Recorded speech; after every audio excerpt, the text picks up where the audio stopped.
ونصلي ونسلم على رسوله الكريم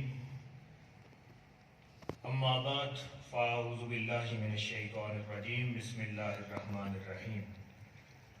قال اللہ تبارک و تعالی فی کلامہ المجید والفرقان الحمید یا ایھا الذین آمنوا لا تأکلوا اموالکم بینکم بالباطل الا ان تکون تجارۃ عن تراض منکم آمنت باللہ صدق اللہ العظیم ان اللہ وملائکتہ یصلون علی النبی یا ایھا الذین آمنوا صلوا علیہ وسلموا تسلیما اللہم صل علی محمد وعلی آل محمد کما صلیت علی ابراہیم وعلی آل ابراہیم انک حمید مجید اللہم بارک علی محمد وعلی آل محمد کما بارکت علی ابراہیم وعلی آل ابراہیم انک حمید مجید الصلاۃ والسلام علیک یا سیدی یا رسول اللہ وعلی آلک واصحابک یا سیدی یا حبیب اللہ الصلاۃ والسلام علیک یا امام القبلتین وعلی آلک واصحابک یا جد الحسنین الکریمین الصلاۃ والسلام علیک یا رحمۃ للعالمین وعلی آلک واصحابک یا خاتم النبیین والحمد للہ رب العالمین۔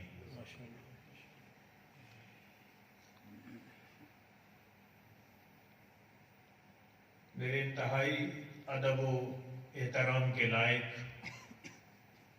الاستاذ حضرت علامہ شوکت علی چشتی صاحب دامت برکاتکم العالیہ مدرس دارالعلوم محمدیہ غوثیہ ڈیرہ شریف، اور میری محبتوں اور احترام کے لائق دارالعلوم محمدیہ غوثیہ کے میرے ہم سبق جلیس فاضل نوجوان حضرت علامہ محمد زبیر اسلم صاحب پرنسپل دارالعلوم محمدیہ غوثیہ بڈھیال تلاگم، محترم اساتذہ کرام، محترم طلبہ اور دیگر دین نبوی صلی اللہ علیہ وآلہ وسلم کے محبین اور اس کارواں کے امین افراد جو آج ایک ایسے موضوع سخن کو لے کر اس بابرکت جگہ حاضر ہوئے ہیں کہ جو نسبتاً کم موضوع بنایا جاتا ہے، اور دوسری بات یہ ہے کہ اس طرف ہماری توجہ معاملات کے حوالے سے کم رہتی ہے، چاہے ممبر و محراب پہ بولنے والے افراد کی بات کی جائے اور چاہے عام محافل کی بات کی جائے اور عام مجالس کے اندر دیکھا جائے، تو اس موضوع پہ ہم طبعاً بھی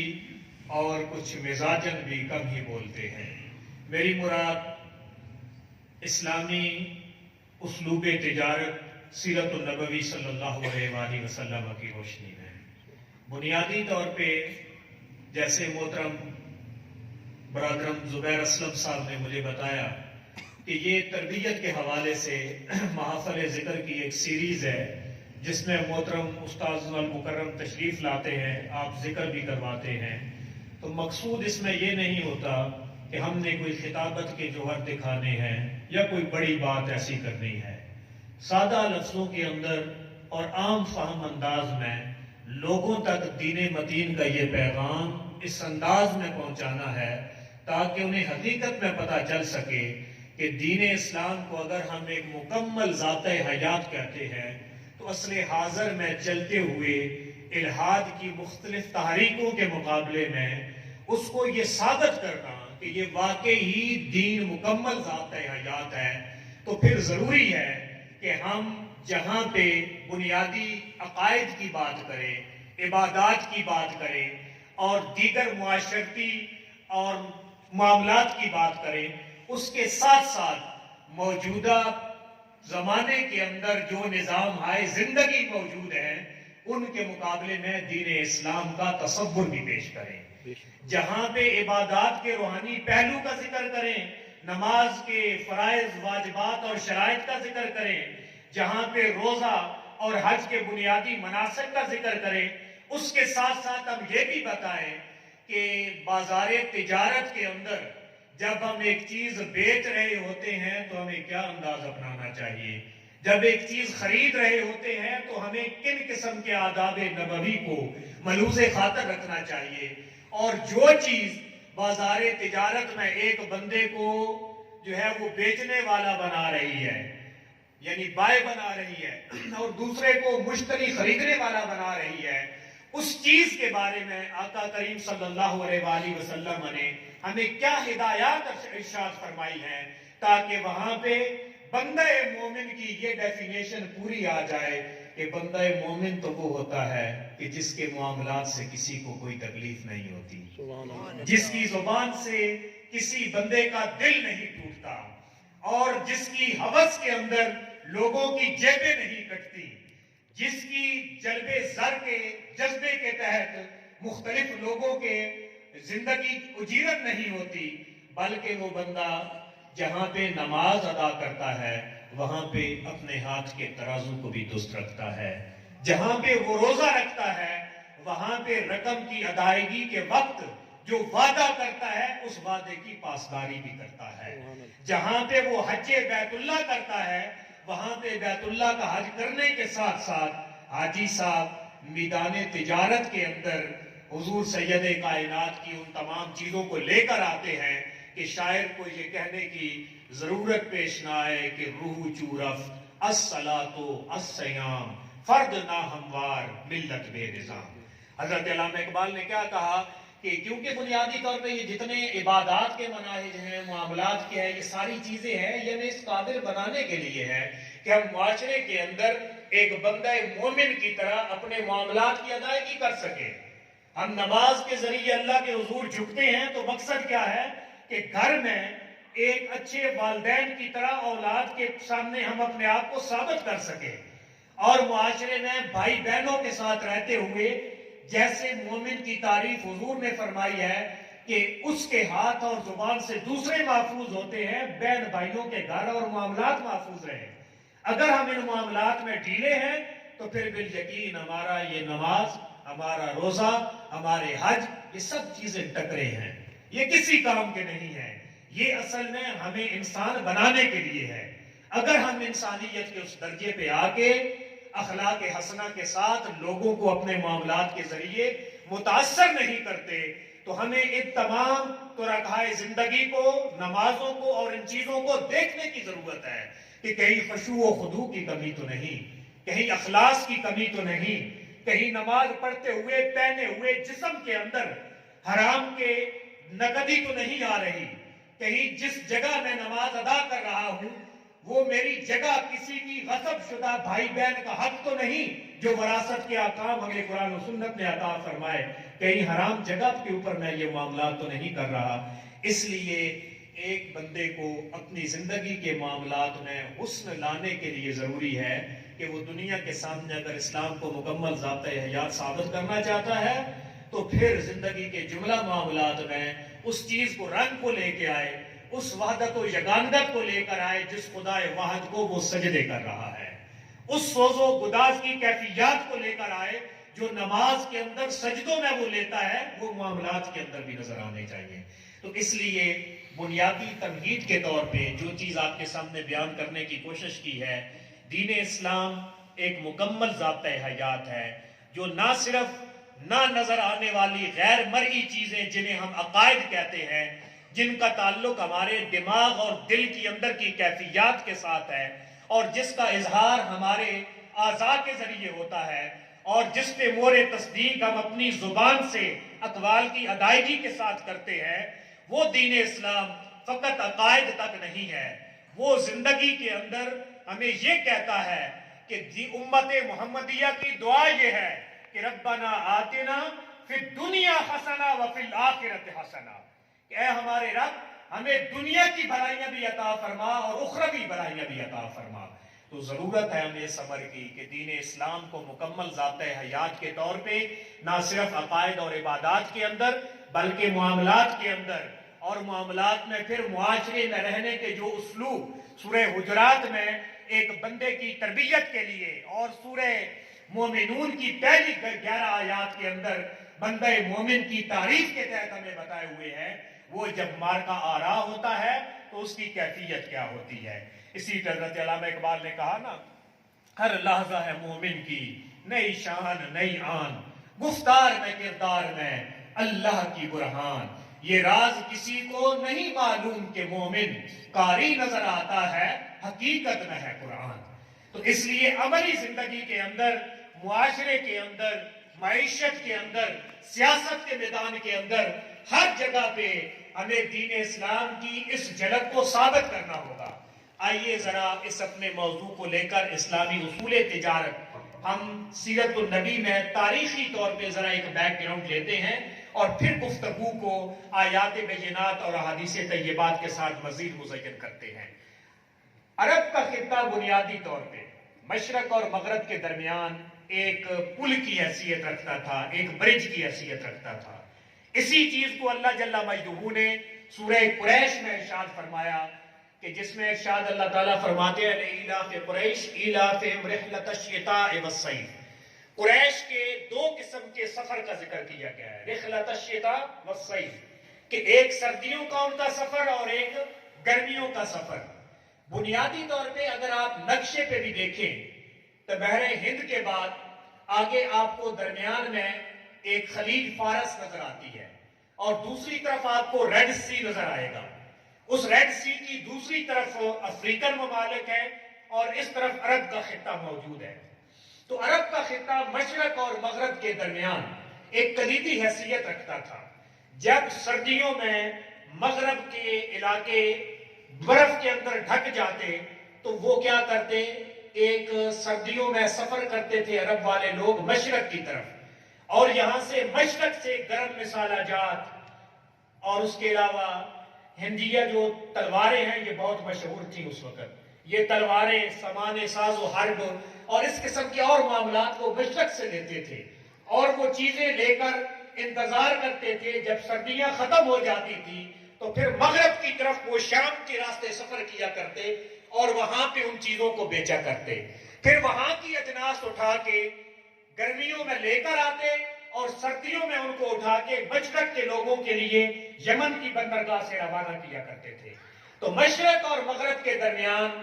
انٹرنیشنل ٹریڈ کے لیے عرب کو جو کلیدی حیثیت حاصل تھی تجارت کے لیے، وہ دنیا کے کسی اور خطے کو حاصل نہیں تھی۔ اور اسی وجہ سے قرآن کریم میں سورہ قریش کے اندر، کیونکہ اپنی سیادت کی وجہ سے انہیں وہاں پہ سربراہی کا شرف حاصل تھا، اور ان کے نام سے موسوم سورہ ذکر کرتے ہوئے اللہ تعالیٰ نے ان دو سفروں کا ذکر کیا ہے جن کے پیچھے تجارت کار فرما ہے، اور پوری دنیا کی تجارت کا اس وقت 70 to 80% حصہ جو ہے عرب کے خطے کے ذریعے سے مشرق سے مغرب کی طرف اور مغرب سے مشرق کی طرف آتا تھا۔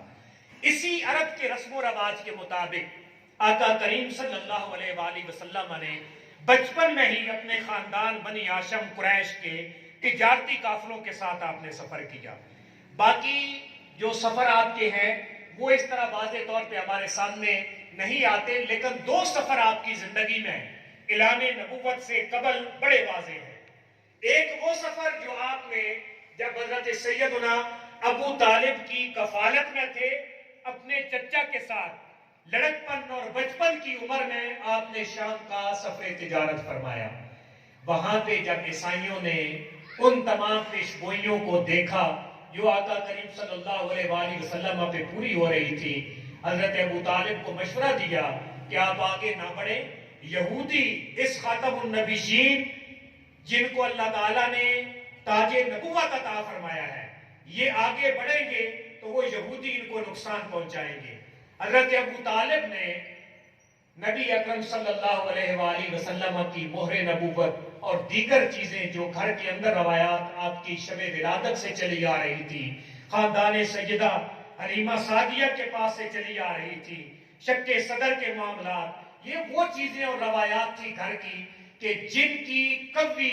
جو ہے وہ تائید کے بعد آپ نے وہاں ہی سامان تجارت بیچا اور آقا کریم صلی اللہ علیہ وآلہ وسلم کی معیت میں واپس تشریف لے آئے۔ تو یہ وہ سفر تجارت ہے جو اپنے خاندان کے معاملات کے لیے، اور حضرت سیدنا ابو طالب بنیادی طور پہ آپ جو ہے نا وہ زندگی کے اندر آپ کثیر العیال تھے، آپ کی اولاد زیادہ تھی، لیکن آپ کے حالات کچھ اچھے نہیں تھے۔ اگر ہم الحدیقۃ الندیہ میں دیکھیں، السیرۃ الحلبیہ میں دیکھیں، تو وہاں بڑا واضح مل جاتا ہے کہ حضرت ابو طالب کہتے ہیں کہ جب میرے گھر میں کمی تھی اور رسول کریم صلی اللہ علیہ وآلہ وسلم کے دادا حضرت عبد المطلب کا وصال ہو گیا، تو میں اپنے دسترخوان پہ برکت لینے کے لیے آپ کو پاس بٹھایا کرتا تھا، اور جب جناب محمد رسول اللہ دسترخوان پہ بیٹھے ہوتے تھے، اللہ تعالی ہمیں کسی قسم کی کمی نہیں دیتا تھا۔ سبحان اللہ۔ یہ حضور کی برکات تھی۔ آقا کریم صلی اللہ علیہ وآلہ وسلم جہاں گئے، آپ اس تاریخ کو اٹھا کے دیکھ لیں، ملک شام کا تجارت کا سفر کیا، وہاں بھی برکات کو عام کیا۔ حضرت شیخ شادی شرازی نے گلستان سعدی میں نقل کیا ہے کہ منعم بکو ہو دشت و بیاباں غریب نیست۔ منعم کہ جو اللہ کا انعام یافتہ فرد ہوتا ہے، وہ پہاڑوں میں چلا جائے، ریگستانوں میں چلا جائے، وہ مسافر نہیں ہوتا۔ منعم بکو ہو دشت و بیاباں غریب نیست، ہر جا کے رفت خیمہ زد و بارگاہ ساخت۔ وہ جہاں پہ جاتا ہے وہاں پہ کیا کرتا ہے؟ کیونکہ وہ اللہ کا انعام یافتہ ہوتا ہے، وہ اپنا خیمہ لگا دیتا ہے اور لوگوں کو اس انداز میں دعوت دیتا ہے کہ خود وہ مرکز محفل بن جاتا ہے۔ لوگ اس بندے سے آگے انعام جو اللہ کے انعامات ہیں وہ تقسیم کرتا ہے، اور لوگ ہاتھ بڑھا بڑھا کے اللہ کے منعم علیہ بندے سے وہ انعامات پاتے ہیں۔ اسی لیے آقا کریم صلی اللہ علیہ وآلہ وسلم کی تو وہ بارگاہ ہے جہاں پہ آپ گئے اپنی برکات عام کرتے گئے۔ دوسرا آپ کی زندگی کے اندر سفر وہ ہے کہ جو آپ کی عمر تقریباً اس وقت آقا کریم کی عمر 24-25 سال کے قریب تھی۔ سیرت ابن اسحاق کے اندر موجود ہے کہ حضرت سیدہ خدیجہ الکبریٰ، جنہیں آقا کریم نے ان کے مال و دولت کی وجہ سے ملیکۃ العرب کا لقب دیا، عرب کی دولت مند خاتون، عورت کی دولت مند خاتون۔ آج کل ہمارے گھروں میں عموماً بچیوں کا نام ملائکہ رکھ دیا جاتا ہے، جو غلط ہے۔ یہ ملک کی جمع ہے ملائکہ، اگر اس ٹائپ کا آپ نے نام رکھنا ہو تو ملیکہ رکھا کرے۔ یہ ملیکۃ العرب حضرت سیدہ خدیجہ الکبریٰ کا لقب ہے، کیونکہ آقا کریم صلی اللہ علیہ وآلہ وسلم نے دو افراد کے بارے میں فرمایا کہ ان کے مال نے مجھے بڑا نفع دیا۔ ایک حضرت سیدہ خدیجہ الکبریٰ کے بارے میں، اور دوسرا حضرت سیدنا عثمان غنی کے بارے میں، کہ ان دونوں لوگوں کے مال نے دین اسلام کو پھیلانے میں ہمیں بہت زیادہ مدد عطا فرمائی۔ تو سیدہ خدیجہ الکبریٰ اپنے مال دے کر مختلف لوگوں کو مداربت کے اصول کے تحت آپ ملک شام کی طرف بھی بھیجا کرتی تھی اور ملک یمن کی طرف بھی آپ بھیجا کرتی تھی۔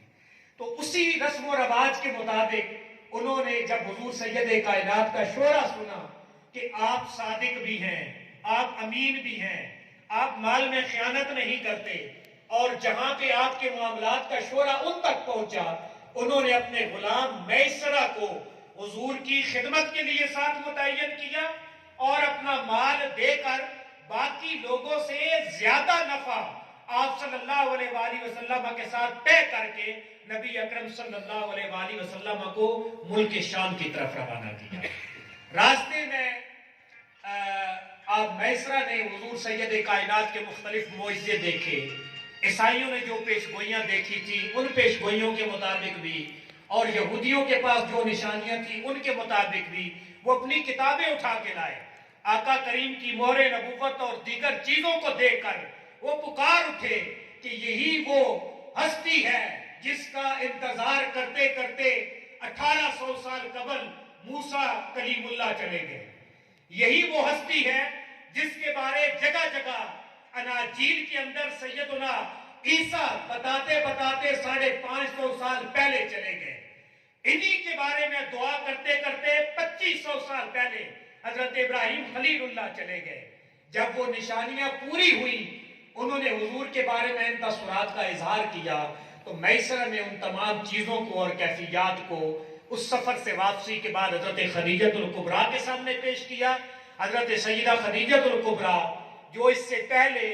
2 جگہ پہ آپ کی شادی ہوئی تھی، آپ کی اولاد بھی تھی، آپ کے دونوں خاوند فوت ہو چکے تھے، تو تیسری جگہ حضور سید کائنات صلی اللہ علیہ وآلہ وسلم کے ساتھ آپ کی شادی ہوئی۔ اور وہ شادی بھی اس کا پیغام حضرت سیدہ خدیجہ الکبریٰ نے خود بھیجا، اور وہ نبی پاک کے کس پہلو سے متاثر ہوئی؟ حضور کے ایک کامیاب تاجر ہونے کے پہلو سے متاثر ہوئی۔ تو نبی اکرم صلی اللہ علیہ وآلہ وسلم کی زندگی میں، سیرت النبوی کی روشنی میں، یہ وہ دو پہلو ہیں سفر تجارت کے اندر کہ جو آپ کی صداقت و امانت پر ایک واضح دلیل ہے۔ اس کے ساتھ ساتھ نبی اکرم صلی اللہ علیہ وآلہ وسلم کی باقی جو نسبات و برکات ہیں ان کا ظہور بھی ان سفروں میں ہوا، لیکن اس کے ساتھ ساتھ جو غالب تعارف ہے، جس کے لیے آپ نے تعارف کیا، جس کے لیے آپ نے سفر کیا، وہ بھی تجارت تھا، اور ایک کامیاب تاجر کے طور پہ آپ واپس آئے تو وہ خاتون جو دیگر تاجروں کو سامان دیا کرتی تھی وہ اس قدر متاثر ہوئی کہ نبی اکرم صلی اللہ علیہ وآلہ وسلم کی پھوپھی کے ذریعے پیغام بھیجا گیا، اور بالآخر آقا کریم صلی اللہ علیہ وآلہ وسلم کی طرف سے خطبہ نکاح جناب سیدنا ابو طالب رضی اللہ تعالی عنہ نے اور حضرت سیدہ خدیجہ الکبریٰ کی طرف سے آپ کے جو ہے وہ خاندان میں حضرت بنت خویلد، کیا نام؟ ابن خویلد جو ہیں، انہوں نے خطبہ نکاح پڑھا اور آقا کریم صلی اللہ علیہ وآلہ وسلم کا نکاح ہوا۔ تو جو سبق آج ہم موضوع کے اعتبار سے حاصل کرنا چاہتے ہیں کہ ابھی تک میرے نبی کریم نے اعلان نبوت نہیں فرمایا تھا، ابھی تک اعلان نبوت نہیں فرمایا تھا۔ جو حضرت ابو طالب کے ساتھ گئے 8-9 برس کی عمر میں تھے، آپ اس عمر میں تھے، اور اسی طرح جب آپ گئے حضرت سیدہ خدیجہ الکبریٰ کا سامان لے کر، اس وقت آپ کی عمر 24-25 سال تھی، اور یہ وہ ٹائم پیریڈ ہے کہ نبی اکرم صلی اللہ علیہ وآلہ وسلم نے لڑکپن میں بھی اور جوانی میں بھی تجارت کی ایسی اعلیٰ مثالیں قائم کی کہ دنیا نے متاثر ہو کر آپ کو عقد نکاح کے لیے پیغام بھی بھیج دیا۔ اسی لیے نبی جو ہوتا ہے وہ بائی برتھ نبی ہوتا ہے، نبی بائی برتھ نبی ہوتا ہے، کیونکہ نبی پاک نے 40 سال کی عمر میں اعلان کیا، جب آپ نے اپنے خاندان کو اکٹھا کیا، فرمایا قولوا لا الہ الا اللہ تفلحوا، کہو لا الہ الا اللہ، تم دنیا و آخرت میں کامیاب ہو جاؤ گے۔ انہوں نے کہا دلیل کیا ہے؟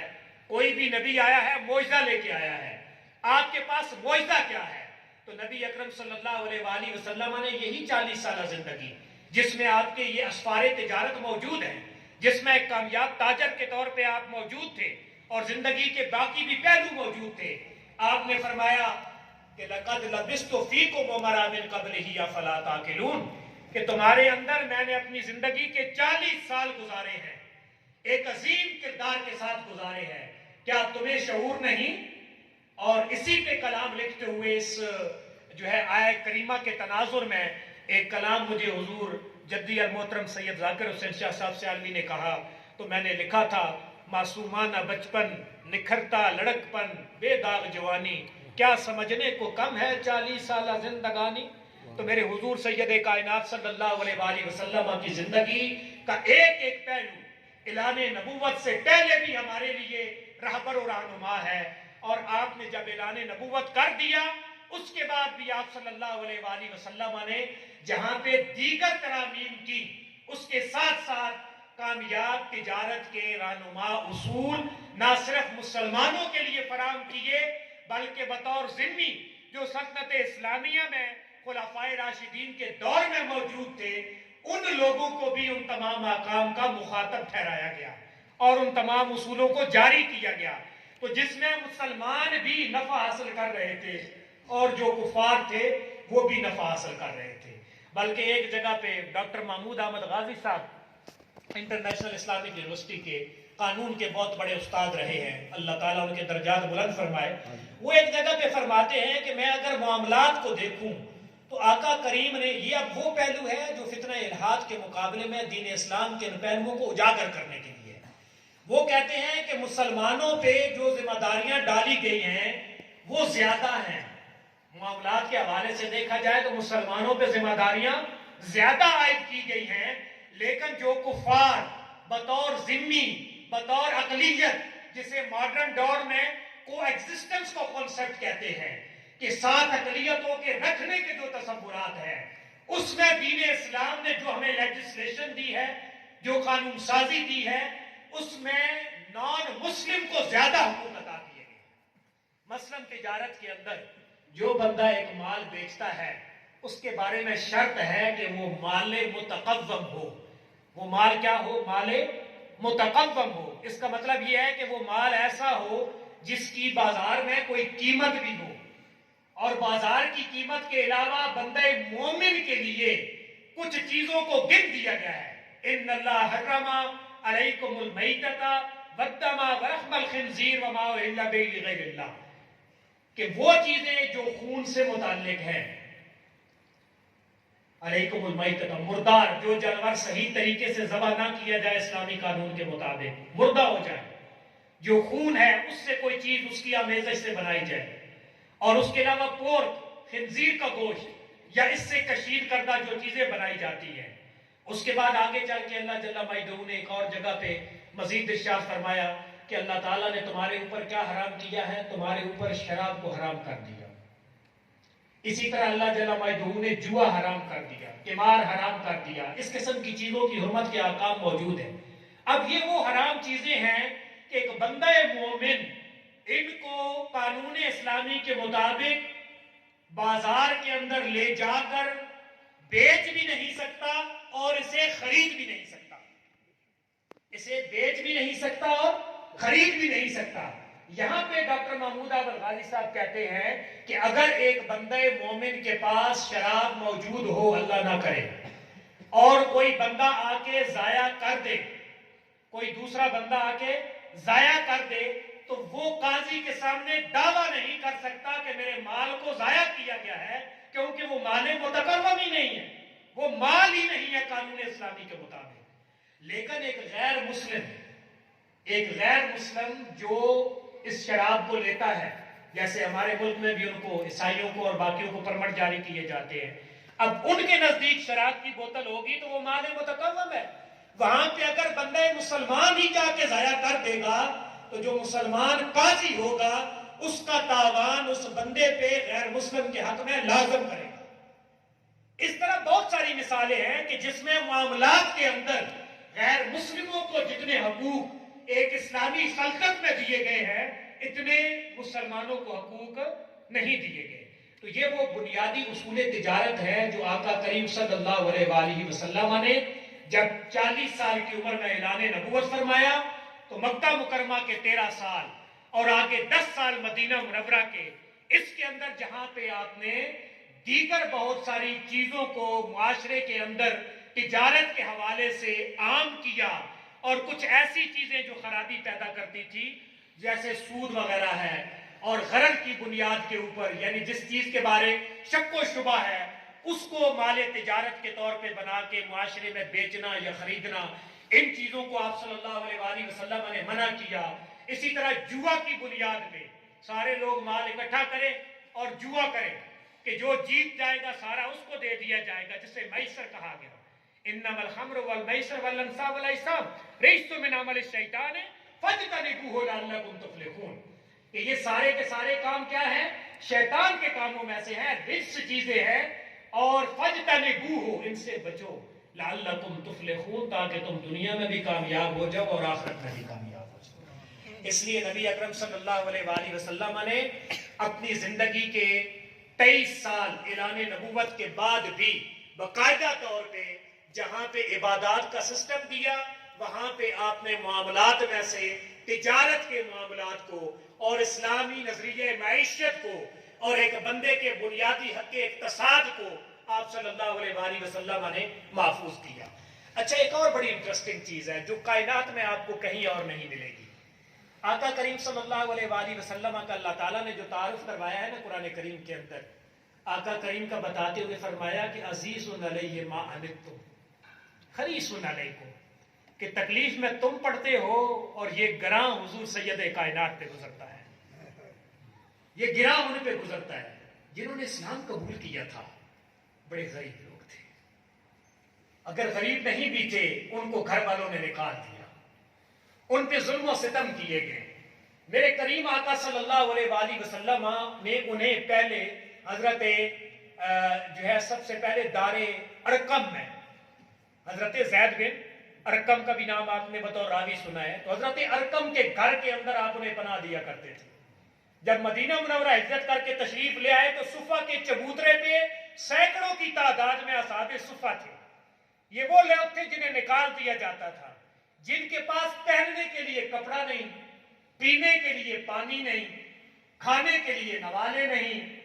اور رہنے کے لیے کوئی چھت نہیں، سائبان نہیں. آقا کریم نے کیا کیا؟ اس حق کے معیشت کو محفوظ کرتے ہوئے آپ صلی اللہ علیہ وآلہ وسلم نے فرمایا کہ جو تم میں سے قسم کھائے پھر قسم کو توڑ دے، اسے چاہیے کہ یا تو 3 روزے رکھ لے. آپ نے فرمایا 3 روزے رکھ لے، اور آپ نے فرمایا اگر یہ بھی نہیں کر سکتا نا، ان غریبوں کو 10 غریبوں کو کھانا پینا کھلا دے، کھانے پینے کا اہتمام کر دے، ان کے لیے کپڑوں کا اہتمام کر دے. اور بہت ساری جنایات تھیں، جو بھی عبادات میں سے چیزیں تھیں جو بندہ اس کی مکمل ادائیگی نہیں کر سکتا تھا، کسی جنایت کا مرتکب ہو جاتا تھا، معاشرے کو ضرورت تھی کہ وہ بھوکے ہیں ان کو کھلایا جائے. آقا کریم صلی اللہ علیہ وآلہ وسلم اطعام الطعام کا اہتمام فرمایا کرتے. آقا کریم ان کے لیے کپڑوں کا اہتمام فرما دیا کرتے تھے. یعنی ایک سزا کے اندر بھی ایسی خوبصورتی آپ نے رکھ دی جسے آج ہم جدید اکنامکس کے اندر سوشو اکنامک امپاورمنٹ کہتے ہیں، کہ سماجی، معاشی اور معاشرتی پہلوؤں کے اندر تقویت پیدا کرنے کے لیے آقا کریم صلی اللہ علیہ وآلہ وسلم نے اشارے اہتمام فرما دیے. اچھا، بدر کے قیدی آگے دیکھیں، دنیا سے ہٹ کے آقا کریم کے انداز کیا ہے سیرت کے اندر. بدر کے قیدی آگے، کسی نے کوئی مشورہ دیا، کسی نے کوئی مشورہ دیا. پہلے کوئی قیدی بنا لیتا، ایک قیدی کی ناک کاٹ کے ان کے قبیلے کے پاس بھیجتا کہ دیکھو آج ہم نے تمہاری ناک کاٹ دی ہے. کوئی کان کاٹ دیتا، کوئی دیگر اعضاء کو کاٹ دیتا، کوئی جسم کے اوپر جو ہے وہ ضربے لگا کے چیر پھاڑ کر کے انہیں نشان عبرت بنا دیتا تھا، مسئلہ کر دیتا تھا، چہرے کو بگاڑ دیتا تھا. میرے آقا کریم صلی اللہ علیہ وآلہ وسلم نے کیا کیا؟ معاشرے کے اندر پڑھنے لکھنے کا رواج نہیں تھا، جہالت عام تھی. نبی اکرم صلی اللہ علیہ وآلہ وسلم نے ان کے لیے فدیہ کیا مقرر کیا؟ آپ نے فرمایا جو پڑھنا لکھنا کسی ہمارے ایک بچے کو سکھا دے گا اس قیدی کو آزاد کر دیا جائے گا. تو یہ کیا کیا گیا؟ ایجوکیشن کو عام کیا گیا. جب لوگ کھا نہیں سکتے تھے تو کہا ان کے نوالوں کا اہتمام کر دو، اللہ تعالیٰ تمہاری عبادت کی کمی کو پورا فرما دے گا. اور جو پڑھنا لکھنا نہیں جانتے ان کی دلوں کی لو کے اوپر تم ان کو الفابیٹک سکھا دو، بنیادی تعلیم دے دو اور حروف تہجی سکھا دو. اب ان کے پاس دین کا علم تو نہیں تھا. یہاں پہ یہ جو تقسیم ہم کرتے ہیں نا، دین کا علم اور دنیا کا علم، آقا کریم نے کبھی اپنی زندگی کے اندر ان لوگوں کی تقسیم نہیں کی. اور یہی نظریہ ہمارے حضور ضیاء الامت جسٹس پیر محمد کرم شاہ صاحب الازہری کا ہے کہ دین اور دنیا کے علوم کی تقسیم نہیں کرنی چاہیے، ورنہ سوسائٹی کے اندر ملا اور مسٹر کی تفریق ہو جائے گی. انگریزوں کے جانے کے بعد اس کالونیکل ورلڈ کے اندر سامراجی نظام کا جب خاتمہ ہو رہا تھا، اس وقت 50s کی دہائی کے اندر حضور ضیاء الامت نے جو تعلیم کا نظریہ دیا، آج وہ تناور درخت بن چکا ہے اور اس درخت کی پنیری آپ کے بڑیال میں بھی پہنچ چکی ہے اور وہ علم کے صافی چشمے پھوٹ رہے ہیں. وجہ کیا ہے کہ الحمدللہ ہم دارالعلوم محمدیہ غوثیہ بیرا سے پڑھے ہیں، پڑھنے کے بعد آگے یونیورسٹیوں میں پڑھے ہیں، ڈاکٹریٹ تک ڈگری لی ہے، لیکن ان تمام کے پیچھے جو بیلنس سسٹم ہے جہاں دین کی گہرائی بھی موجود ہے اور دنیاوی علوم کا سایہ بھی موجود ہے، وہ اگر ہمیں ملا ہے تو دارالعلوم محمدیہ غوثیہ بیرا شریف سے ملا ہے. دارالعلوم محمدیہ غوثیہ بیرا شریف سے ملا ہے. حالیہ محترم استاذ محترم جانتے ہیں 2018 میں ترکی کی مرمرہ یونیورسٹی سے ایک بین الاقوامی کال فار پیپر آیا. ان کی فیکلٹی آف تھیالوجی تھی اور یہ وہی ہے جس سے طیب اردگان خود بھی پڑھے. انہوں نے کہا تھا جی کہ ہم دنیا کے تمام وہ سلیبس دیکھنا چاہتے ہیں جس میں تمام علوم کو جمع کر کے کامیابی کے ساتھ مخلوق خدا کو وہ ادارے فیضیاب کر رہے ہوں جس میں دین کی فکر واضح طور پہ غالب ہو. ہم انٹرنیشنل اسلامک یونیورسٹی کے ہاسٹل میں تھے. ایک دوست نے آ کے بتایا کہ پاکستان کی طرف سے یا تو وہ ٹرکش زبان میں لکھنا تھا یا انگلش میں لکھنا تھا کہ ابھی تک کوئی پاکستان کی طرف سے کنٹریبیوشن نہیں پہنچا. تو الحمدللہ اللہ تعالیٰ نے ہمیں ہمت عطا فرمائی، اور میں نے ایک ٹائٹل کے ساتھ جو ہے کہ حضور ضیاء الامت نے جو پورا سلیبس متعارف کروایا تھا، an initiative of modern education in classical دارالعلوم system of Pakistan, a case study of Darul Uloom Muhammadia Ghausia بیرا شریف. اور یہ پھر جا کے اپریل 2018 میں مرمرہ یونیورسٹی میں الحمدللہ حضور ضیاء الامت کے اس ماڈل کو میں نے پریزنٹ کیا، اور وہاں پہ اس کو پذیرائی ملی، باقاعدہ اس کو پبلش کیا گیا، اور پوری دنیا کے اندر حضور ضیاء الامت کی فضا کا یہ جھونکا پہنچا. وجہ کیا ہے کہ انہوں نے کہا یہ دین اور دنیا کے علوم کو الگ کر کے پیش کرنا اور یہ تفریق پیدا کرنا، یہ وہ چیز ہے جو اسلام کو اسی طرح پیش کر رہی ہے جیسے عیسائیت ایک مذہب ہے، جیسے یہودیت ایک مذہب ہے. نہیں، بلکہ ہمیں جدید علوم بھی پڑھنے چاہیے. اصول تجارت کی جو موجودہ چیزیں ہیں ان کو دیکھ کر مارکیٹس میں کیا ہو رہا ہے، معاملات کدھر چل رہے ہیں، سٹاک مارکیٹ میں شیئرز کی کیا پوزیشن ہے، اور یہ جو ہے وہ اسٹیٹ ریئل اسٹیٹ کا جو بزنس ہے اس کے اندر جو پلاٹوں کی تقسیم ہے اور بہت بڑی لوگوں کی انویسٹمنٹ اس کے اندر موجود ہے، کس انداز کے اندر شرعی احکام کو ملوز خاطر نہیں رکھا جا رہا. اسی طرح بازار حصص کے اندر مختلف بانڈز ہیں، ان کی کیفیات کیا ہے. اگر دیکھا جائے آپ کے پاس مونگ پھلی کی فصل ہے، یہاں پہ لوگ کس انداز میں آپس میں سیل اور پرچیز کرتے ہیں، آڑتی ان کو کیسے لیتے ہیں. سرگودا میں دیکھا جائے کنو کا بازار کیسا ہے، آگے ملتان میں چلے جائیں آموں کو کیسے بیچا جاتا ہے، اور ان فصلوں کے بارے فیصلے کیسے کر دیے جاتے ہیں. آج افسوس کی بات ہے ہمارے منبر و محراب پہ ان چیزوں کو موضوع سخن نہیں بنایا جاتا. لیکن حضور ضیاء الامت جسٹس پیر محمد کرم شاہ صاحب الازہری رحمت اللہ تعالی علیہ کی جو سوچ ہے، اس سوچ کے مطابق آج ہم اس موضوع کو لے کر ان بنیادی چیزوں کو دیکھ رہے ہیں اور ایک دوسرے کے سامنے سمجھنے کی کوشش کر رہے ہیں کہ اس تجارت کے وہ رہنما اصول کون سے ہیں جو آقا کریم صلی اللہ علیہ وآلہ وسلم نے ہمیں عطا فرمائے. تو آئیے اسی گفتگو کو مزید آگے بڑھاتے ہیں کہ حضرت عبداللہ ابن عباس سے ایک اثر صحیح بخاری میں نقل کیا گیا ہے. کہتے ہیں کہ عکاظ، مجنہ اور ذل مجاز یہ 3 قسم کے بازار تھے جو آقا کریم صلی اللہ علیہ وآلہ وسلم کے اعلان نبوت سے پہلے وہاں پہ لگتے تھے.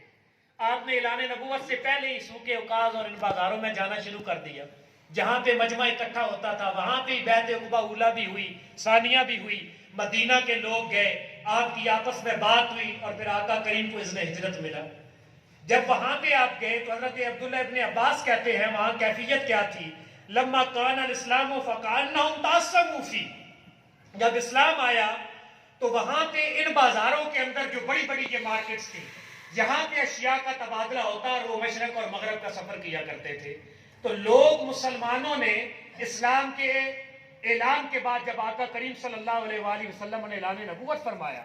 انہوں نے یہ گناہ سمجھنا شروع کر دیا کہ جب لوگ یہاں پہ حج کے دنوں میں آئیں اور یہاں پہ کاروبار کریں. تو اللہ جل مجدہ نے قرآن کریم کی یہ آیت نازل کی اور فرمایا کہ دین اسلام کوئی ایسا دین نہیں ہے جو دنیا سے آپ کو کاٹ کے رکھ دیتا ہے. دین اسلام ایک ایسا دین ہے جو آپ کو بتاتا ہے کہ بازار تجارت میں بھی جاؤ، وہاں پہ ایسی مثالیں قائم کرو جو اللہ اور اس کے رسول نے تمہیں عطا فرمائی ہیں. یہ دین ایسا نہیں ہے جو تمہیں عزلت سکھاتا ہے، جو تمہیں معاشرے کی صفوں سے ایک طرف ہو کے اور معاشرے سے کٹ کے رہنے کا طریقہ سکھاتا ہے. نہیں، بلکہ دین اسلام کے اندر کسی قسم کی رہبانیت نہیں ہے. دین اسلام میں وہ فرد 5 وقت اللہ کے حضور حاضر ہو کے سجدے بھی دیتا ہے، لیکن اس کے درمیان ان کے اوقات میں جا کے فجر کے بعد ظہر تک اس کے ہاتھ میں ترازو بھی ہوتا ہے. ظہر سے لے کر عصر تک وہ اپنے حساب کتاب کھاتے لکھتا بھی ہے اور اسلام کے اصولوں کے مطابق لکھتا ہے. شام کو وہ گھر میں جا کے اپنے امور خانہ داری بھی پورے کرتا ہے، اپنی اولاد اور اہل و عیال کے حقوق بھی پورے کرتا ہے، معاشرے کے دیگر لوگوں کو بھی ملتا ہے. اس موقع پہ اللہ جل مجدہ نے سورہ بقرہ کی آیت کریمہ نمبر 198 نازل کی، لیس علیکم جناح ان تبتغوا فضلا من ربکم، کہ تمہارے اوپر کوئی حرج نہیں ہے کہ جب حج کی ادائیگی کے لیے تم ان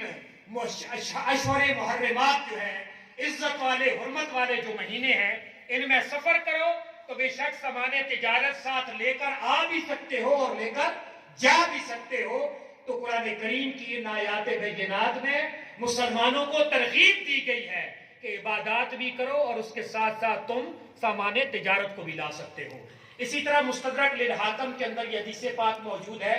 اور اس کو مسند احمد میں امام احمد بن حنبل نے بھی نقل کیا ہے۔ حضرت رافع بن خدیج نقل کرتے ہیں کہ نبی اکرم صلی اللہ علیہ وآلہ وسلم سے پوچھا گیا ایج الکسب اطیب،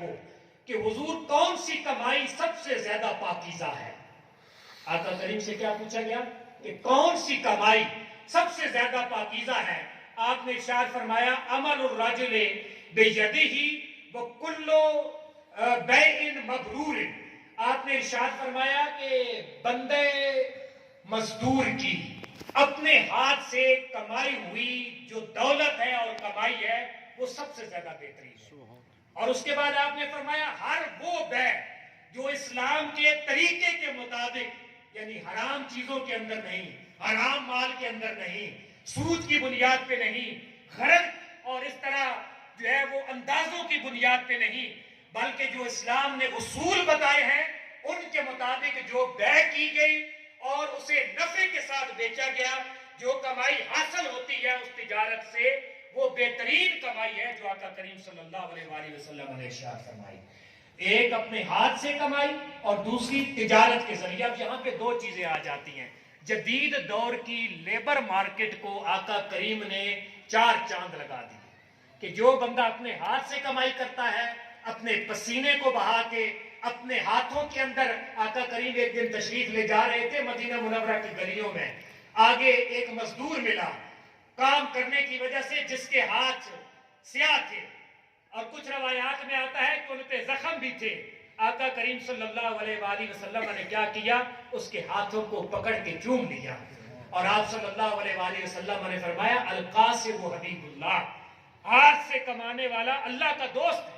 تو اس سے یہ پتا چلا کہ آقا کریم صلی اللہ علیہ وآلہ وسلم نے لیبر مارکیٹ، اب ہم اسلامی قانون کے اندر اگر دیکھیں نا، فقہ اسلامی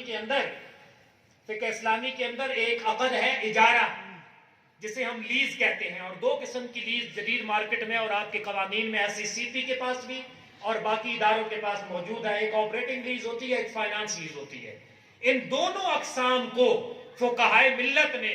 آیاتوں اور احادیث طیبات سے کشید کر کے ہمیں ایسے اصول عطا فرمائے ہیں کہ ایک اجارت الاشیاء ہوتا ہے اور ایک اجارت الاشخاص ہوتا ہے۔ اجارت الاشیاء میں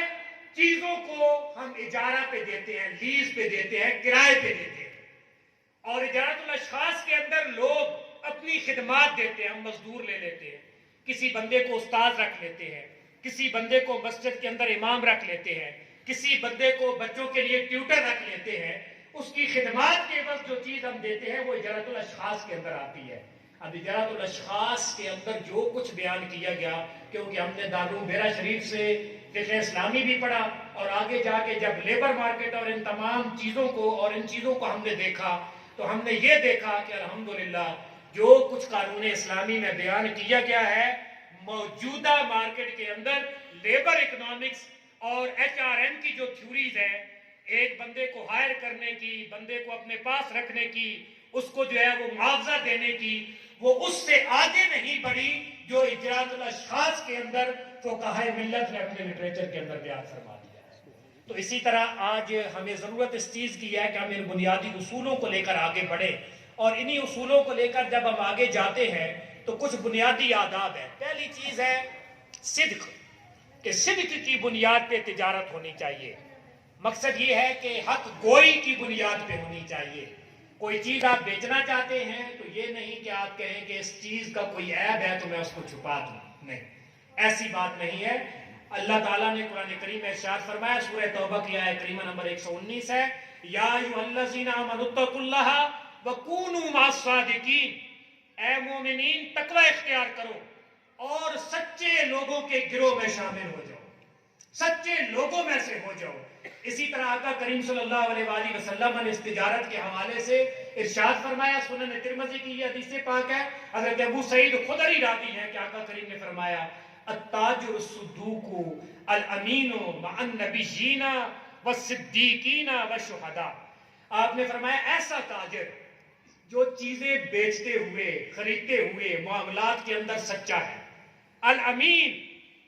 امانت دار بھی ہے، امین بھی ہے، اپنی گفتگو کا امین ہے، عہد و پیمان کا امین ہے، جو چیز کوئی خرید کے اس کے پاس رکھ دیتا ہے اس کمٹمنٹ کا امین ہے.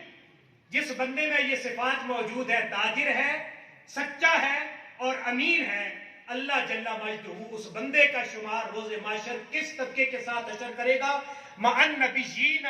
والصدیقین والشہداء، جہاں پہ اللہ تعالیٰ نبیوں کو، صدیقوں کو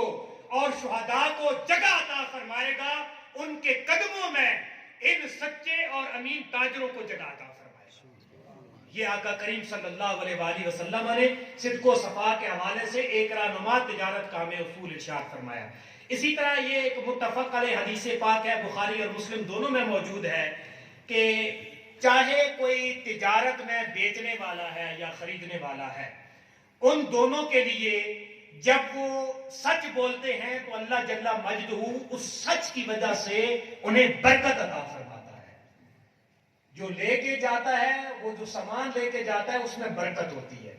اور جسے رقم ملتی ہے اللہ تعالیٰ اس کے مال میں برکت عطا فرماتا ہے. اور جہاں جہاں وہ رقم خرچ کرتا ہے وہ صداقت اور سچائی کی بنیاد پہ ہے، تو یہ سچائی کا فیضان وہاں تک جاتا ہے.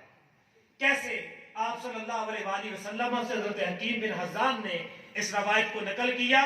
البیعان بالخیار ما لم یتفرقا قال حتی یتفرقا، کہ جب تک ایک تجارت کا معاملہ کرنے والا خریدار ہو کہ بیچنے والا آدمی ہو، وہ جب تک جدا نہیں ہوتے وہ خیار کے ساتھ ہوتے ہیں. خیار سے مراد کیا ہے کہ آپ نے ایک چیز لی ہے، جیسی آپ چاہتے ہیں، آپ نے بتایا مجھے ایسی چیز چاہیے، بیچنے والے نے آپ کو دی، لیکن گھر جب آپ لے کر آئے تو اس چیز کے اندر کوئی عیب تھا. اب آپ کو خیار عیب حاصل ہے، آپشن آف ڈیفیکٹ ہے. آپ جا سکتے ہیں اور کہتے ہیں کہ میں نے تو کہا تھا عیب سے سلامت ہو، لیکن اس میں یہ عیب ہے. اس وجہ سے قانون اسلامی کے مطابق اصول تجارت میں جو بیچنے والا ہے وہ پابند ہے کہ خرید کر لے جانے والی کی وہ چیز کیا کرے؟ واپس کرے. یہ آج کل جو لکھا ہوتا ہے نا سٹور کے اوپر کہ نو آپشن نو ریٹرن، یہ قانون اسلامی کے اصول تجارت کے خلاف ہے. اسلامی اصول تجارت یہ ہے کہ کوئی چیز آپ چھپائیں گے نہیں. کوئی اگر اس میں عیب آ جاتا ہے، اس حدیث پاک کے مطابق کیا فرمایا گیا ہے؟ ان کو اختیار حاصل ہے. اور اس کے بعد فرمایا کہ اگر وہ سچ بولتے ہیں اور صحیح بات کرتے ہیں، بورے کا لہما فی بیعہما، تو ان کی اس تجارت کی عقد میں اللہ جل مجدہ دونوں کے لیے برکت عطا فرماتا ہے. وَإِنْ قَتَمَا قَذَبَ مُحِقَتْ بَرْکَتُ بَیعِہِمَا، اگر ان میں سے کوئی ایک چیز کو چھپائے، یعنی جو بیچنے والا ہے اس بیچی ہوئی چیز کا عیب چھپائے، جو دینے والا ہے وہ بوگس رقم دے رہا ہے، جعلی رقم دے رہا ہے، یا اس کو نہیں دینا چاہتا، بعد میں ڈیلے کرنا چاہتا ہے، اس انداز میں خرابی کرنا چاہتا ہے، اللہ تعالیٰ کیا کر دیتا ہے؟ محقت برکت بیعہما، ان دونوں کی بیع کی برکت کو اللہ تعالیٰ مٹا دیتا ہے.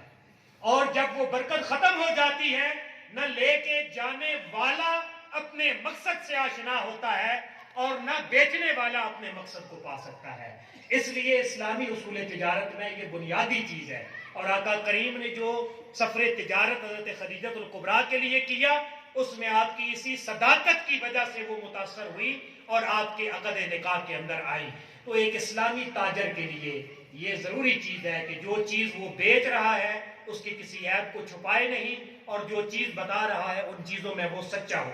اسی طرح سنن نسائی کی یہ حدیث پاک حضرت ابو ہریرہ سے روایت کرتا ہے، آپ بیان کرتے ہیں کہ آقا کریم صلی اللہ علیہ وآلہ وسلم نے ارشاد فرمایا، اربعۃ یبغضھم اللہ، کہ چار اس قسم کے لوگ ہیں جن سے اللہ جل مجدہ نفرت فرماتا ہے، جنہیں اللہ تعالیٰ پسند نہیں فرماتا. وہ کون سے لوگ ہیں؟ پہلا بندہ ہے البیاع الخلاف، وہ تاجر جو بیچتے ہوئے بلا وجہ قسمیں اٹھانے والے ہیں. جتنی قسمیں اٹھائی جائیں گی اس کے اندر چاہے آپ صحیح ہیں پھر بھی قسم اٹھانے کے کلچر کو اسلام ڈسکریج کرتا ہے. اسی لیے بات پہ قسم اٹھانا یہ ہمارے لوگوں کا کلچر ہے. بات بات پہ گالی دینا. بندہ مومن کے لیے حضور نے فرمایا بندہ مومن جو ہوتا ہے نا وہ طعان نہیں ہے, وہ بزدل نہیں ہے, وہ لعان نہیں ہوتا, وہ گالیاں دینے والا نہیں ہوتا. اور بندہ مومن قسمیں بھی ایسے اٹھانے والا نہیں ہوتا بات بات کے اوپر. اسی لیے قسم اٹھانے سے حضور کے فرمان کے مطابق چیز تو بک جاتی ہے لیکن اللہ تعالیٰ برکت سے محروم کر دیتا ہے. اور دوسرا طبقہ الفریق المختال, ایسا بندہ کہ جو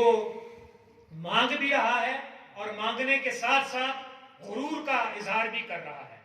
بعض بندے کیا ہوتے ہیں, وہ لے بھی رہے ہوتے ہیں اور اس کے ساتھ ساتھ آتے طنز بھی کر رہے ہوتے ہیں, اپنے معاملات سے غرور جتلا رہے ہوتے ہیں. ان سے بھی اللہ تعالیٰ کیا کرے گا, پہلو تہی فرمائے گا. اور تیسرا طبقہ الشیخ الزانی, وہ بندہ جو بڑھاپے کی عمر میں پہنچ گیا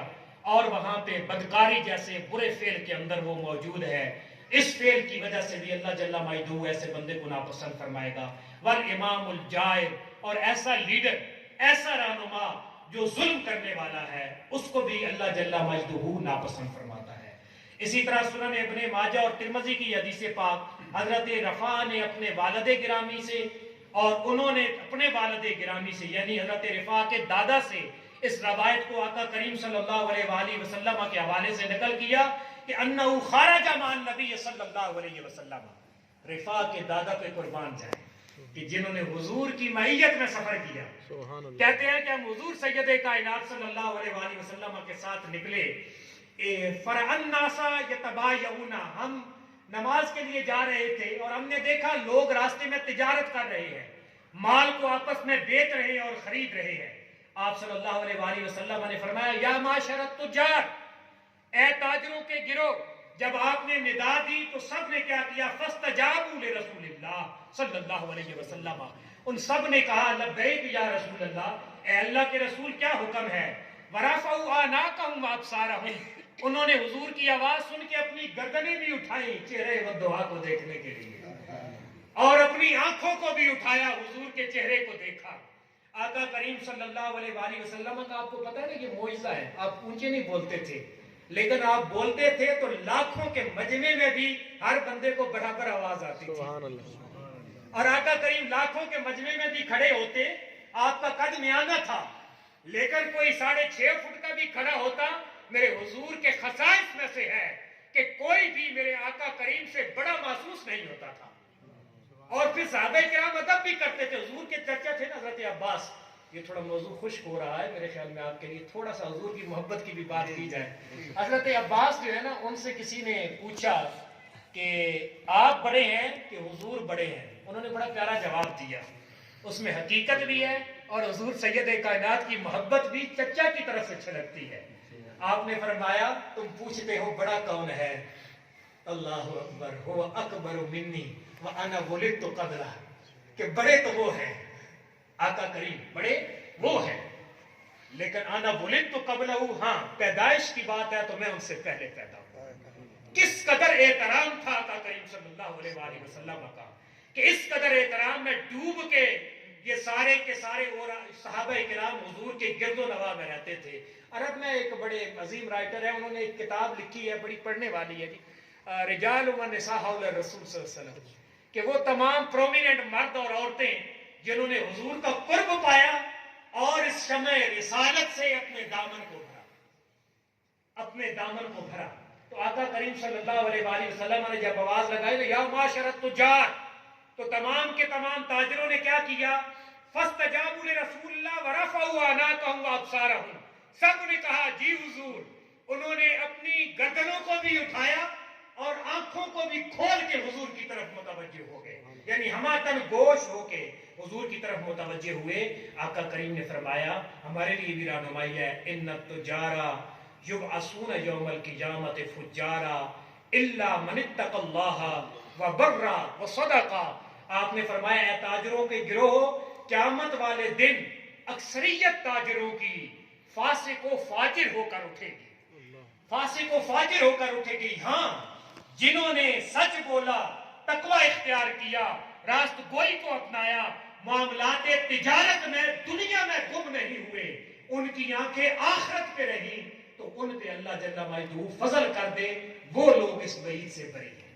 تو یہ پتہ چلا نبی اکرم صلی اللہ علیہ وآلہ وسلم نے کس قدر اپنی زندگی کے اندر تاجروں کی تربیت کے لیے انہیں پکار کے آپ رہنمائی کرتے تھے اور ارشاد فرمایا کرتے تھے۔ اور اس کے بعد حضرت ابو ذر سے روایت کردہ مسلم شریف اور ترمذی شریف کی حدیث پاک ہے، آپ کہتے ہیں ثلاثۃ لا یکلم اللہ یوم القیامہ ولا ینظر الیہم ولا یزکیہم، تین قسم کے طبقے ہیں جنہیں تین چیزوں سے اللہ محروم کر دے گا۔ بڑے سمجھنے والے ہیں، اللہ معاف کرے۔ آپ یہ سکریننگ ہے، ہمارے لیے آئینہ ہے، ہم اپنے آپ کو دیکھیں ہم کہاں پہ کھڑے ہیں۔ حادثات جہاں واعظ رب ہے یارو، ہر تغیر سے صدا آتی ہے ففہم ففہم۔ یہ دنیا میں واقعات ہماری سمجھ اور سوچ کے لیے ہے۔ آقا کریم نے فرمایا کہ تین قسم کے ایسے طبقات ہیں، لا یکلمہم اللہ یوم القیامہ، کہ وہ ان سے اللہ جل مجدہ کلام بھی نہیں کرے گا، ولا ینظر الیہم، نہ ان کی طرف نظر رحمت کرے گا، ولا یزکیہم، ان کے دلوں کو، معاملات کو، خلوتوں کو پاک صاف بھی نہیں کرے گا۔ وہ کون سے تین طبقات ہیں؟ لہم عذاب علیم، اور ان پہ دردناک عذاب ہے۔ اس سے بڑھ کے اور عذاب کیا ہے؟ اس سے بڑھ کے اور عذاب کیا ہے کہ اللہ جل مجدہ التفات رحمت ہی نہ فرمائے، پھر رہ کیا جائے گا؟ ان کے لیے دردناک عذاب ہے۔ اور نبی اکرم صلی اللہ علیہ وآلہ وسلم نے پھر ارشاد فرمایا تین مرتبہ، ثلاث مرات، حضرت ابو ذر کہتے ہیں نبی پاک نے تین مرتبہ ان الفاظ کو دہرایا، اور ابو ذر کہتے ہیں میں نے پوچھا کہ یا رسول اللہ خابوا وخسروا من ہم، یہ کون ہے جو تباہ ہو گئے، برباد ہو گئے، خسارے میں چلے گئے؟ آقا کریم یہ کون سے لوگ ہیں؟ آپ نے فرمایا المسبل، اس کی شرح میں ہے المسبل ازارہ، کہ وہ بندہ جو تکبر میں اپنے کپڑوں کو لمبا لمبا کر کے پیچھے لٹکا کے رکھتا ہے، تکبر کرتا ہے، یعنی کہ یہ محاورتاً بھی بولا جاتا تھا مسبل ازار۔ اس سے مراد یہ ہے کہ وہ بندہ جو تکبر کرتا ہے۔ اس پہ بہت ساری احادیث جمع کی ہیں امام ترمذی نے بھی اور امام نووی نے بھی ریاض الصالحین کے اندر، کہ بعض لوگ چہرے بنا بنا کے باتیں کرتے ہیں، بعض بڑے بڑے کش لگا کے باتیں کرتے ہیں، ٹانگوں پہ ٹانگ چڑھا کے باتیں کرتے ہیں، لوگوں پہ وہ اظہار کرتے ہیں کہ میں کوئی بڑی خلائی مخلوق ہوں اور لوگ میرے سامنے ذلیل ہیں۔ ایسے لوگ جب انداز بناتے ہیں تو ان لوگوں کے لیے مسبل اظہار کا لفظ بھی عرب کلام میں بولا جاتا ہے۔ اور اس سے مراد یہ بھی ہے کہ عرب میں کیا کرتے تھے لوگ، بڑے بڑے کپڑے رکھتے تھے، پیچھے ان کو لٹکا کے ان لوگوں پہ برتری جتلاتے تھے کہ تمہارے پاس تو تن کو ڈھانپنے کو کپڑے نہیں ہیں، اور میں ڈبل ٹرپل کپڑا لگا کے یہ لٹکا کے تمہارے سامنے جا رہا ہوں کہ میرے پاس اتنی بڑی ریشمی چادریں ہیں، میرے پاس اون کی یہ چیزیں موجود ہیں۔ تو جو بندہ ایسے تکبر کرتا ہے ان سے اللہ کلام بھی نہیں فرمائے گا، نظر التفات بھی نہیں فرمائے گا، انہیں پاک بھی نہیں کرے گا۔ والمنان، منان کا معنی ہوتا ہے احسان جتلانے والا۔ کسی بندے کو کچھ دے دیا، ہونا تو یہ چاہیے کہ آقا کریم نے فرمایا الید العلیٰ خیر من الید السفلیٰ، کہ تم نے دیا ہے اللہ نے تمہیں برتری دی ہے، تمہارا ہاتھ خیر پہ ہے۔ اب ہونا یہ چاہیے کہ دایاں ہاتھ دے بائیں کو پتہ نہ چلے، یا کہیں آپ نے کسی پہ احسان کر دیا پوری زندگی اسے کہنا تمہیں پتہ ہے میں نے تمہاری ایک فیس دی تھی، میں نے تمہیں پڑھایا تھا، میں نے تمہیں تمہارے باپ کو دوائی لے کر دی تھی، ہم نے تمہارے ادارے میں یہ چیزیں کی تھی۔ آگے کوئی عارف بیٹھا ہوگا نا، وہ پھر اشرفیوں کو نچوڑ کے تمہیں بتا دے گا کون سا خون کر کے تو نے مجھے دیے ہیں یہ صدقے اور چیزیں، اور تمہارے اللہ نے عیب چھپائے ہوئے ہیں، تم احسان کیوں جتلا رہے ہو؟ احسانوں کو نہیں جتلانا چاہیے، ورنہ اللہ روز محشر کلام بھی نہیں کرے گا، نظر رحمت بھی نہیں کرے گا، دلوں کو پاک بھی نہیں کرے گا۔ تیسرا طبقہ آپ نے فرمایا المنفق سلعتہ بالحلف القاذب، وہ بندہ جو جھوٹی قسموں کے ذریعے اپنے مال کو جلدی بیچ دیتا ہے اور سب کو کہتا ہے کہ تم بیٹھے ہو میں نے تو بیچ بھی دیا۔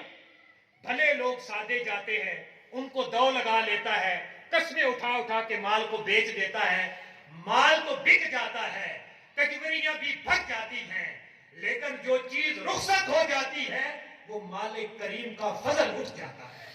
حضور کی رحمت اٹھ جاتی ہے۔ تو تیسرا یہ طبقہ ہے جو جھوٹی قسمیں اٹھا کے وہ تاجر اپنے مال کو بیچتا ہے۔ اللہ جل مجدہ ایسے لوگوں سے کلام بھی نہیں کرے گا، نظر التفات بھی نہیں فرمائے گا، اور ایسے لوگوں کو پاکی بھی عطا نہیں فرمائے گا۔ اس طرح کثیر تعداد میں چیزیں موجود ہیں، وقت کی تنگ دامانی ملوز خاطر ہے۔ میرے بھائی زبیر صاحب بار بار اپنے موبائل کا وقت بھی دیکھ رہے ہیں، اور اس کے بعد ذکر کا وقت بھی ہے آپ کے لیے، یہ کیونکہ یہ تزکیہ اور یہ ساری چیزیں اسی لیے ہیں کہ آپ کا اندر پاک ہوگا، آپ اچھے باپ ہوں گے، آپ اچھی اولاد ہوں گے، استاد ہیں تو اچھے ٹیچر ہوں گے، اور اگر تجارت کرتے ہیں تو اچھے تاجر ہوں گے۔ اس تن کی صفائی کے ساتھ ساتھ من کی طہارت کا اہتمام ہمارے ان تجارت کے فیصلوں کے ساتھ منسلک ہے۔ یہ کہنا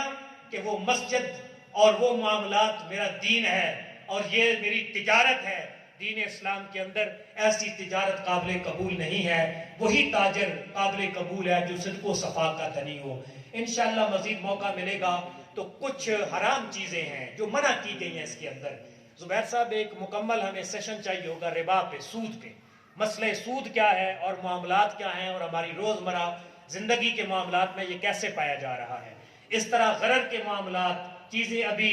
مونگ پھلی پوری بنی نہیں ہے، ایسے کھڑے کھڑے کھیتوں کو بیچ دینا، یہ غرر کی بے ہے، یہ ایسی چیز ہے کہ جو دھوکے کی بے ہے۔ نبی پاک نے منع کیا ہے کہ ہوا میں اڑتے ہوئے پرندے کو بیچنا، پانی میں تیرتی ہوئی مچھلی کو بیچنا، اس قسم کے معاملات کو اللہ مونگپھلی کے بارے میں آپ وضاحت فرما دیں جو آپ یہ فرما رہے ہیں۔ اچھا یہ زبیر صاحب فرما رہے ہیں کہ اس کی ذرا وضاحت فرما دیں۔ آپ یاد رکھیں، ایک چیز جو تاجر بیچنا چاہتا ہے اس وقت تک اس مال کو نہیں بیچ سکتا جب تک اس مال کے اندر وہ چیز، وہ خصوصیات، وہ نفع پیدا نہیں ہو گیا جو مارکیٹ میں، منڈی میں آنے والا خریدار چاہتا ہے۔ وہ چاہتا ہے کہ مکمل طور پہ میچور آپ کی مونگ پھلی مکمل پکی ہوئی ہو، مکمل وہ سامان ہو، اور جب تک آپ اس کو اپنے کھیت سے نکالیں گے نہیں، پھر آپ دعا کرتے ہیں اللہ کرے اچھی نکلے۔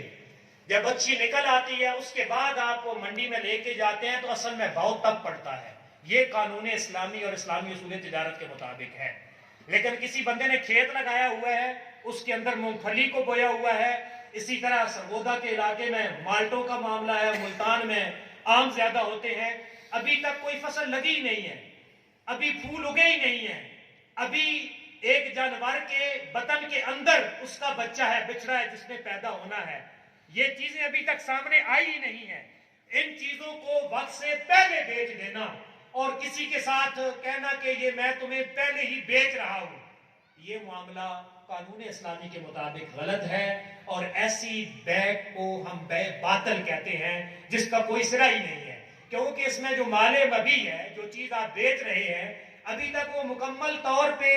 جو ہے وہ اپنی آخری حد کو پہنچی نہیں ہے، ابھی تک وہ اس کیفیت کو نہیں پہنچی جس کی بنیاد پہ منڈی میں ریٹ لگتا ہے۔ تو اس لیے مال مبی کا آپ کے پاس مکمل ہونا، پھر آپ کے قبضے میں ہونا، پھر آپ کے اندر اس طاقت کا ہونا کہ ملکیت کے بعد، تملک کے بعد تملیک، آپ اس کو آگے لوگوں کو دے سکیں۔ آپ کے بھائی بہنوں کے حصہ داری کے معاملات آپ نے پہلے طے کر دیے ہیں، اب آپ بیچ کے اس کو دے سکتے ہیں۔ یہ ساری کیفیات پوری ہوں تو تب آپ معاملہ تجارت کر سکتے ہیں، ورنہ آپ بے ایسا کوئی بھی تجارت کا معاملہ کریں گے تو وہ بے باطل ہوگی، جو قانون اسلامی کے مطابق کمائی ہوئی دولت اس سے حلال نہیں ہو سکتی۔ اللہ تعالی ہمیں زندگی کے تمام معاملات میں بیانہ کے بارے میں ایک یعنی اصول تجارت کے حوالے سے ایک عام ہمارے معاشرے میں پریکٹس پائی جاتی ہے کہ لوگ کیا کرتے ہیں، کسی کے ساتھ سودا کرتے ہیں، سودا کرنے کے بعد جتنی ٹوٹل رقم طے ہوتی ہے کسی پلاٹ کی، کسی بھی چیز کی، اس کا ایک مخصوص حصہ پہلے لوگوں کو دے دیتے ہیں۔ پراپرٹی ہے تو پراپرٹی ڈیلر کو دے دیتے ہیں، کوئی اور چیز لینی ہے، گاڑی لینی ہے تو ان ڈیلرز کو دے دیتے ہیں جو لوگ وہاں پہ شو روم پہ۔ تو یاد رکھیں کہ وہ پہلے دولت جو ہے رقم دے دینا بیانہ کے طور پہ اور پابند کر دینا، جس کو عربی زبان میں عربون کہا جاتا ہے، تو یہ پابند کر دینا ٹھیک ہے، اسلام کی کسی چیز کے ساتھ متصادم نہیں ہے۔ آپ نے اس سے وہ رقم دے دی ہے اور کہا ہے میں 2 دن بعد آؤں گا، ہفتے بعد آؤں گا، 2 مہینے بعد آؤں گا، آپ دونوں راضی ہیں، رضا المتعاقدین موجود ہے تو جائز ہے۔ لیکن اس کے بعد اگر آپ پہنچ گئے، آپ نے رقم دے دی ہے باقی ماندہ اور وہ چیز لے لی ہے، تو پھر یہ تو عقد صحیح ہو گیا، یہ ایسی تجارت کرنا جائز ہے اور اس کے مطابق جو آپ نے پیمنٹ کر دی ہے، دینے والا بھی ٹھیک ہے، لینے والا بھی ٹھیک ہے. لیکن جس بندے نے وہ بیانہ پے کیا ہے مقررہ تاریخ پہ، وہ باقی ماندہ رقم لے کر نہیں پہنچ سکا، اور آگے پراپرٹی ڈیلر کا یا شو روم کے مالک کا یہ کہنا کہ اب میں یہ رقم ضبط کرتا ہوں، یہ ہمارا اپنا کوئی شیطانی ہتھکنڈا تو ہو سکتا ہے. دین اسلام کے مطابق ایسا کوئی معاملہ کرنا حرام ہے اور اس کی شرع کوئی حیثیت نہیں ہے. ایک بندہ اگر نہیں کر سکا تو وہ آپ کو دے کے گیا تو وہ کرنا چاہتا تھا، اگر وہ نہیں کر سکا کوئی مجبوری ہوگی تو خیر کے معاملات ہیں. اس کے لیے آپ سورہ بقرہ کی آیت کریمہ نمبر 275 سے لے کر 280 تک کا مطالعہ کریں. 275 سے لے کر 280 تک، جس میں سود کی 4 وحی آئی ہے، 2 مکہ میں 2 مدینہ میں. آخری وحی جو مدینہ منورہ میں آئی ہے وہ سورہ بقرہ کی آیت کریمہ نمبر 275 سے لے کر 280 تک ہے، جس میں کہا ہے کہ فَإِن لَمْ تَفْعَلُوا فَأْذَنُوا بِحَرْبٍ مِّنَ اللَّهِ وَرَسُولِهِ. جو اب بھی سود سے باز نہیں آتے ان کے لیے اللہ رسول کا اعلان جنگ ہے. اس سے آگے کہا گیا ہے کہ جو بندے، سود تو تم نے نہیں لینا، جو اصلی رقم ہے وہ بھی ادا نہیں کر سکتے نا، پھر کیا کرو؟ انہیں مہلت دو، انہیں وقت دو. اس لیے لین دین کے معاملات کے اندر کسی کے ساتھ آپ بھلائی کریں گے، بیانے کو ضبط نہیں کریں گے، ایک اوپر مالک ہے برکت دینے والا، وہ آپ کے رزق میں برکت عطا فرمائے گا. لیکن شرعاً وہ بیانہ ضبط کرنا، اس کو جو ہے وہ کمائی کا ایک ذریعہ بنا لینا اور مظلوم لوگوں کی زندگی اور تنگ کر دینا، اس کی آقا کریم کے بتائے ہوئے اسالیب تجارت میں سے کسی اصول میں قطعاً کوئی گنجائش نہیں ہے. اللہ تعالیٰ جہاں پہ ہمیں نماز، روزہ اور اعتقاد کو درست کرنے کی توفیق عطا فرمائے، وہاں پہ اپنے معاملات معاشرت کو بھی، معیشت کو بھی، تجارت کو بھی اور پھر وراثت کو بھی شرعی طریقوں کے مطابق ہمیں تقسیم کرنے کی توفیق عطا فرمائے.